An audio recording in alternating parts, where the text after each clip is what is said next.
Hello and welcome to this video where a student has just sent me this question here. This question is on moments and pressure, and this one gives us an opportunity to point out certain common mistakes that students make. Like I've pointed out, when I look at the question just from the drawings here, I think I'm going to apply the concept of moments, and then there is something about pressure. So two topics. Let's read the question. Enclosing steam in a boiler is held down by the system shown. I think it should read enclosed steam in a boiler is held down by the system shown. So there is a cork here, and usually there is no it is frictionless. There is no friction between the cork and the side of the boiler in such a way that the only force which holds the cork in place is the force that is exerted by this rod on the cork itself. So let's read. If the area of the cork is 15 centimeters squared, you'll remember to convert this one into meters squared, and a force F of 500 newtons, this one here, is needed to keep the cork in place. Determine the pressure of the steam in the boiler. So it's pressure that we want. When I look at this question, how the student has started here, I tend to think the student is on the right track. But the symbol of the force the student has used, this F here, I get the idea that this is what the student is using here, 500 newtons, which should not be the force that the student should use. The student should use this force over here, which I'm going to give this the lowercase f. So be careful about the symbols that you use in problem solving so that they don't conflict or contradict what you want to use. All right. So we are meant to determine the pressure. So we need to calculate this force. So let's look at this system.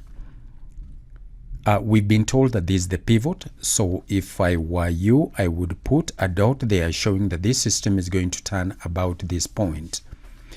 This force here tends to turn this rod clockwise about this point, while this F, which is also somewhere around here, will tend to turn the system anti-clockwise about this point. So the first thing that I would do is to tell the examiner, of course I'm writing outside the paper, but there is no problem. Take moment about the pivot. I think that this one is not asking too much, because most of the time students usually rush to this standard equation. They just write F1 times D1 is equals to F2 times D2 without even bothering when this one is used, without identifying the distances. If you are to use these, then show us what a D1 is and about which you are measuring these distances from. The importance of identifying the point about which you take moments, and it must be clearly written. The importance of that is so that you can identify the direction in which a given force tends to turn that system about that point, and also to help you to measure the necessary distances, because all distances must be measured from that point.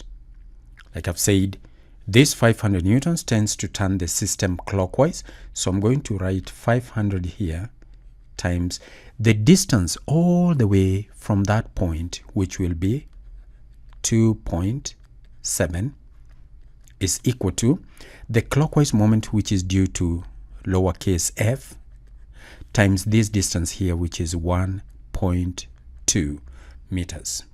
This is all that I need in order to get the value of f.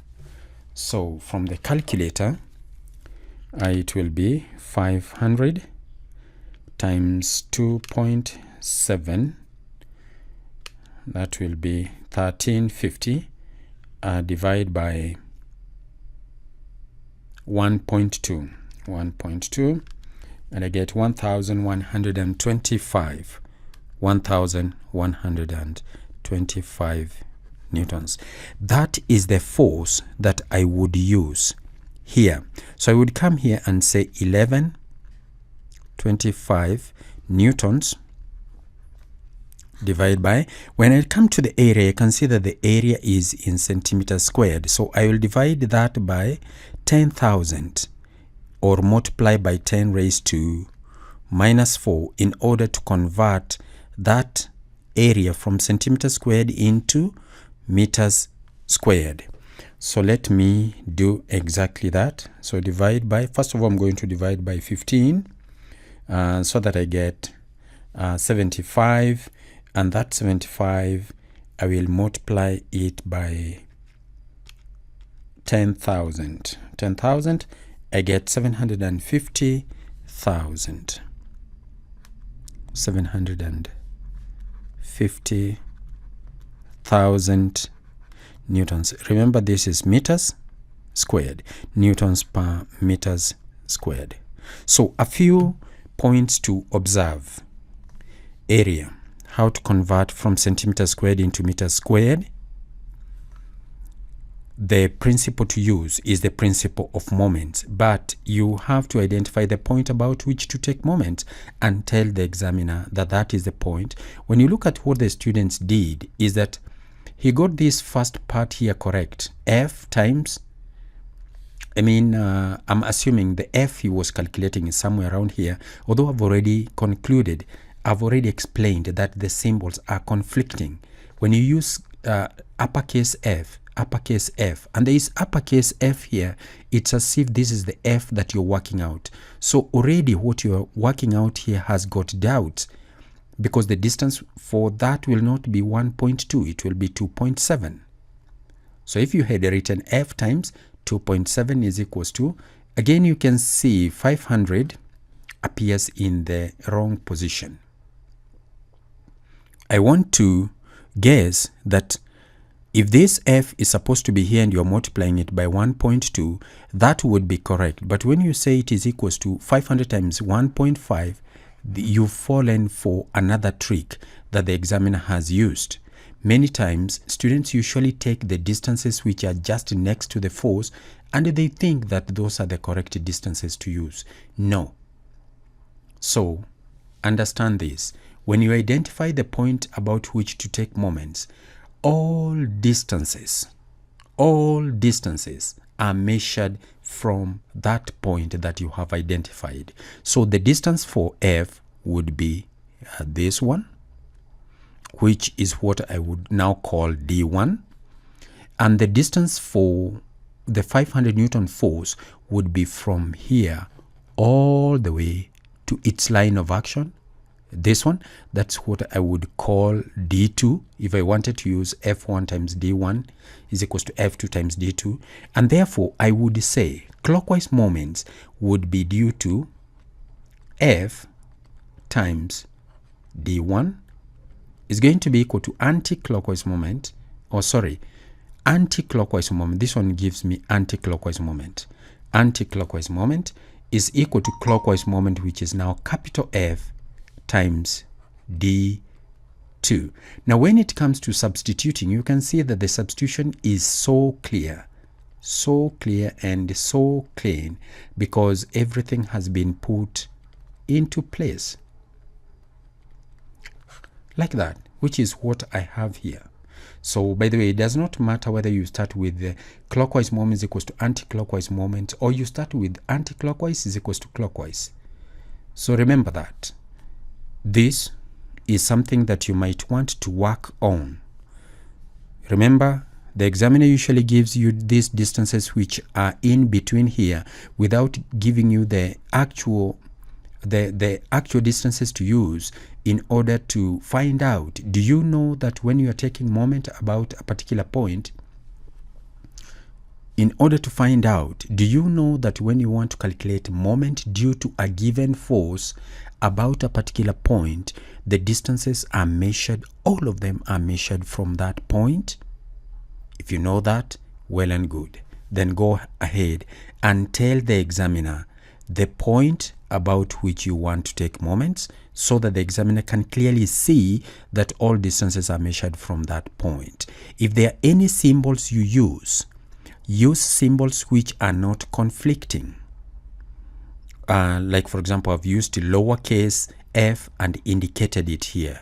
If you wanted to use f1, d1, f2, d2, then indicate them on the diagram. You could go here and say this one is f2. Indicate that here it is f1, and then you can see, actually you might even discover that your d1 and d2 may not be correct. And that is how you would work out a question like that one. I'm glad this student sent me this question, because it gives me an opportunity to explain some of the problems I've seen students, my own very students, having, including writing some things which are not correct, and then you cancel them out. Okay, there is nothing wrong in cancelling out work which you think is not correct, but before you write down anything on paper, make sure that it is making sense. You know where to start from. For example, in this question, after reading this question, you might want to know, where do I start after I read this question? You start with the last thing that you've been asked to calculate. Determine the pressure of the steam in the bottle, in the boiler rather. And when you look at this particular question, you find that since they've mentioned pressure and there's some kind of area here, then this is the equation which will come into your mind. Pressure is equals to force over area. And normally if an equation is very simple, I usually advise the students to write it in words. You don't lose much if you say pressure just in words is equal to force, just like that, over area. This one leaves no doubt as to what your symbols stand for. Then after that, if you write P is equals to F over A, then we have no doubt that that is what you're working out. Even if you don't tell us that this is the A that you are using, it would be understood from the units. This is what I would expect you to use.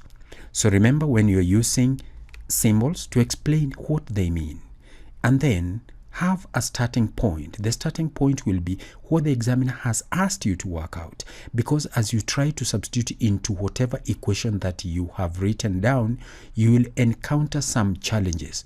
Let me just put a circle here so that we can be in agreement that although the equation is correct, the symbol you have used there is wrong. So you attempt to use the equation that you have immediately written down. If you get stuck, is when now you work backwards and find out how can you work out that physical quantity which is problematic. Because at this point I would expect maybe you wrote down something like this: F over 15 times 10 raised to minus 4. And then now you are stuck at this point. How do I get F? So you go back to the diagram, and by looking at it, you realize that it is the concept of moments, the principle of moments that you're supposed to use. That is how you get started. You get started by writing down the last question which they have asked you. Calculate this. So you start, if an equation occurs in your mind, you write down that equation. You attempt to substitute. If there is something that is missing, you work backwards to see how else can I be able to calculate that which was missing. And that is how you would work out a problem like that. So again, I thank the student who has sent me this question. I hope many of you, when you see this, send me questions so that we can discuss some of those mistakes which you make when you are working out questions.